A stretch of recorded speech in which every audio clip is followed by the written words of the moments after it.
स्वर्गीय अजितदादांच्या जयंतीनिमित्त जुलै 22 ते जुलै 28, 2026 जनसेवा सप्ताह नियोजन या अनुषंगाने राष्ट्रवादी काँग्रेस देगलूरतर्फे पत्रकार परिषद घेण्यात आली असून यावेळी प्रदेश उपाध्यक्ष व्यंकटराव पाटील गोजेगावकर, जिल्हा अध्यक्ष शिवराज पाटील होटाळकर, जिल्हा उपाध्यक्ष लक्ष्मीकांत पद्मवार सावकार, शहर अध्यक्ष देवेंद्र मुतेवार, आसिफ पटेल, मधुकर सेठ नारलावार, राष्ट्रवादी काँग्रेसचे नगरसेवक व कार्यकर्ते इतर उपस्थित होते। महाराष्ट्राचे लोकनेते आमचे नेते स्वर्गीय अजितदादा पवार यांचा जन्मदिवस आहे, परंतु दुर्दैवानं तो आम्ही जयंती म्हणून साजरे करत आहोत। त्या अनुषंगानं जनसेवेचा सप्ताह म्हणून कार्यक्रमाचं आयोजन करण्यात आलेलं आहे। त्या कार्यक्रमासंबंधी नांदेड जिल्ह्याचे लोकनेते प्रतापराव चिखलीकर साहेबांनी काल दिलेल्या सूचनेप्रमाणे आज इथं सन्माननीय जिल्हाध्यक्ष शिवराज पाटील होटाळकर साहेब, पक्षाचे प्रदेश सरचिटणीस व्यंकटराव गोजेगावकर साहेब, शहराध्यक्ष देवेंद्र मोतेवार, मधुकर सेठ नारलावार, सर्व सन्मान्य नगरसेवक, पक्षाचे पदाधिकारी इथं आपल्याला निमंत्रित केलं आहे। आपण सर्वांनी इथं उपस्थित झालात त्याबद्दल परत आपला स्वतःचा आभार व्यक्त करतो, स्वागत करतो आणि सन्मान्य जिल्हाध्यक्ष साहेबांना पत्रकार परिषद घ्यायला सुरुवात करायला होतो। जय 22 जुलै रोजी राज्याचे लाडके लोकनेते आदरणीय अजितदादा पवार यांचं जयंतीचा कार्यक्रम दुर्दैवानं आमच्या सगळ्या राष्ट्रवादी काँग्रेसच्या कार्यकर्त्यावर आणि सर्व नेत्यावर घ्यायची वेळ आली। देगलूर इथे 22 तारखेपासून ते 28 तारखेपर्यंत विविध कार्यक्रम त्या ठिकाणी घेण्याचं आयोजन देगलूर नगरपालिकेचे नगराध्यक्ष असतील, माजी नगराध्यक्ष असतील, उपनगराध्यक्ष असतील, सगळे नगरसेवक असतील, आमचे शहराध्यक्ष असतील, आमचे तालुका अध्यक्ष असतील, देगलूरचे नेते आदरणीय गोजेगावकर साहेब असतील, आमचे तालुका अध्यक्ष शिवाजी मामा कनकटे साहेब असतील, त्या सगळ्याच्या मार्गदर्शनाखाली देगलूर शहरामध्ये आणि देगलूर तालुक्यामध्ये विविध कार्यक्रम घेण्याचं नियोजन त्या ठिकाणी आदरणीय जिल्ह्याचे लोकनेते आदरणीय प्रतापराव पाटील चिखलीकर साहेबांना सगळ्या जिल्ह्यांना अशा सूचना दिल्यात। त्या सूचनेच्या अनुषंगानेच त्या ठिकाणी जनसेवा सप्ताह त्या ठिकाणी राष्ट्रवादी काँग्रेस पक्षाने त्या ठिकाणी घ्यायला संपूर्ण राज्यामध्ये त्या ठिकाणी सांगितलं आहे।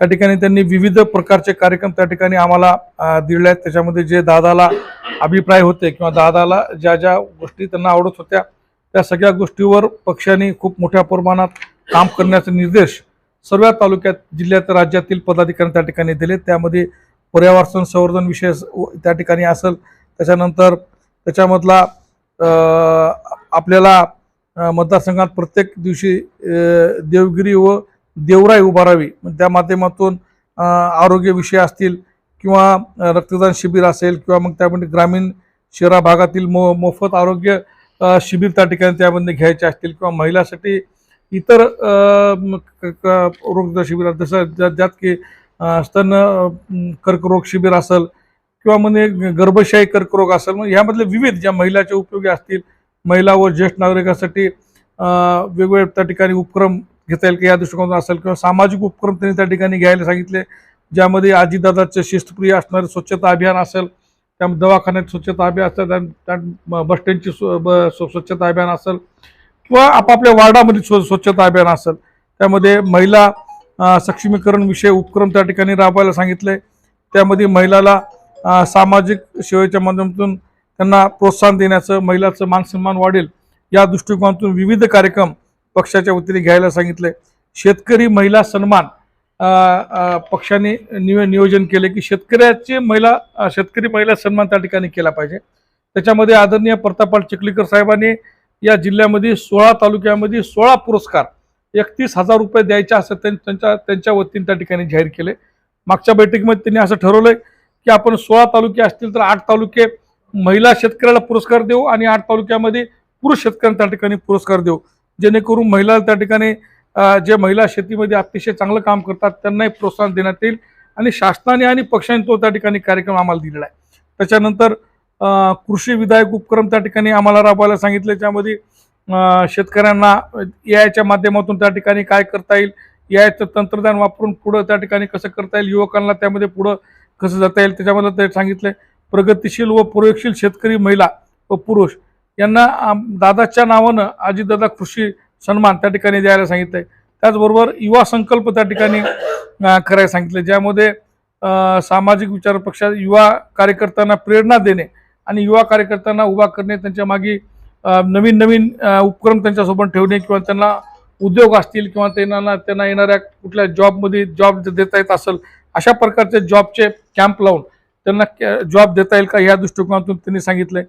परत क्रीडामध्ये त्या ठिकाणी मोठ्या प्रमाणात सहभाग घ्यायला सांगितले. तालुकास्तरीय क्रीडा असतील, जिल्हास्तरीय क्रीडा त्या ठिकाणी घेता येतील का आणि विद्यार्थ्यांना त्या माध्यमातून वेगवेगळे त्या ठिकाणी उपक्रम देऊन त्यांचा सन्मान करून एक विद्यार्थ्यांना खेळाच्या मैदानात कसं घेऊन जाता येईल त्याच्यामध्ये त्या ठिकाणी. त्याच्यानंतर अल्पसंख्याक सेवा संकल्प त्यांनी पक्षाने त्या ठिकाणी दिले. हे समज अल्पसंख्याक समाजामध्ये जाऊन त्यांचे प्रश्न जाणून घेऊन त्यांना त्यांच्या योजनाची त्या ठिकाणी त्यांना माहिती देणं, त्या योजनेच्या माध्यमातून त्यांना कसं उभारता येईल, त्यांना कसं त्यांच्या पाठीमागे उभा टाकता येईल, या सगळ्या दृष्टिकोनातून त्यांनी असे प्रोग्राम त्या ठिकाणी आम्हाला दिलेत.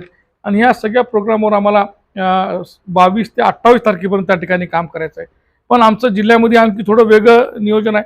कारण मागच्या वेळेस 22 तारखेपासून ते आम्ही 6 तारखेपर्यंत कार्यक्रम घेतला होता. कारण का 2 तारखेला आदरणीय प्रतापराव चिखलीकर साहेबाचा वाढदिवस आहे. पण यावेळेस दुर्दैवानं आम्हाला जयंती आणि मग तो वाढदिवसाचा कार्यक्रम आला. पण हे जयंतीच्या निमित्ताने हे सगळे उपक्रम या सगळ्या तालुक्यामध्ये आम्हाला राबवायचे आहे.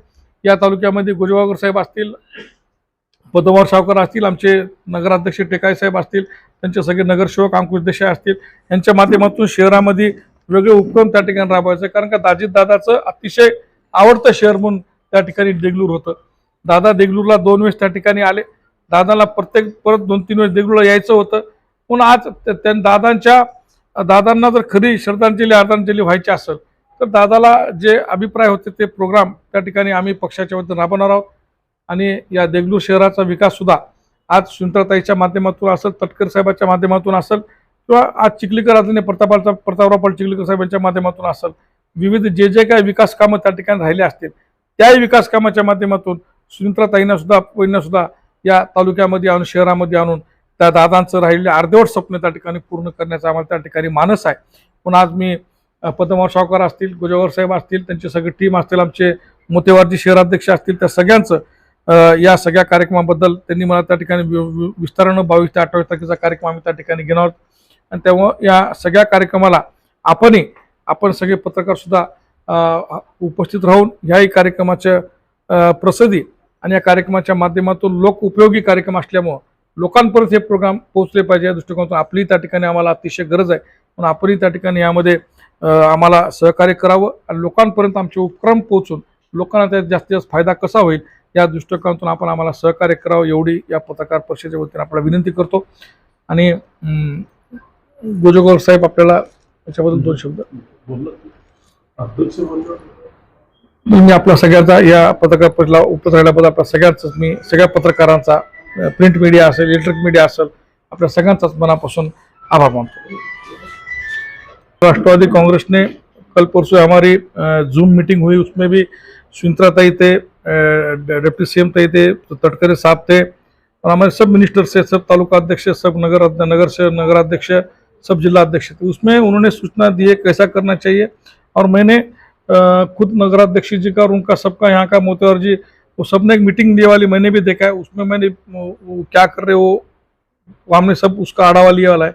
तो मेरे ख्याल से ऐसा है कि देगलूर में हमारी सत्ता होने की वजह से हमारे को हर जन के पास, हर वोटर के पास पहुंचना और कोई वोट से वंचित रहना नहीं, ये हिसाब से हमारा बहुत अच्छा काम देगलूर में चालू है, ऐसा मेरी मालूमात है.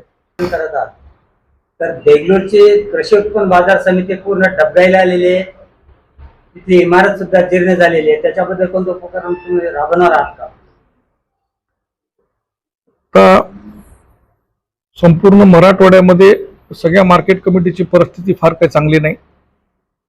आता आमच्या नायगावच्या मार्केट कमिटीमध्ये जरी बघितलं 2-3-4 व्यापारी फक्त त्या ठिकाणी शिल्लक आहेत. तर सर्वात मोठी व्यापार पेठ म्हणून मानले जायचे आपले देगलूर.